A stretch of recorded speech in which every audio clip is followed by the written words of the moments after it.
بقى يا عمامي اشور دي عامله تعملها مع الاهلي. طب تعبان، اتصل بالمدرب بتاعك، اتصل برئيس النادي. هو يا امامي عاشور انت جاي من الزمالك مفكر ان الاهلي هو نادي الزمالك؟ انت عارف ان النادي الاهلي اساسا ما بيقفش على حد؟ ولا انت مفكر بيك الاهلي هياخد بطولات ومن غيرك مش هيعرف ياخد بطولات؟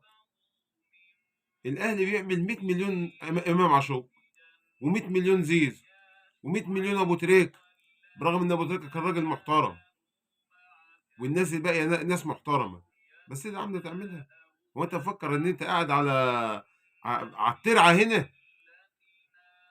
في حاجه التزام ومبادئ النادي الاهلي، قبل ما تخطي الخطوه ترد على رئيس النادي او المدرب بتاعك، وده جمهوره اللي هو احنا. في مبادئ، صح ولا مش صح؟ التزم شويه يا امام عاشور، انت وبقيه اللعيبه، مش انت لوحدك. التزم شويه يا امام عاشور مع النادي الاهلي، عشان لو الاهلي رماك شكرا مفيش امام عاشور. لان ما عملكش الا النادي الاهلي. انت جيت النادي الاهلي فيه بطولتين ولا 3 بطولات خدتهم، انت ما خدتهمش في الزمالك. فانت التزم شويه، التزم شويه، عيب.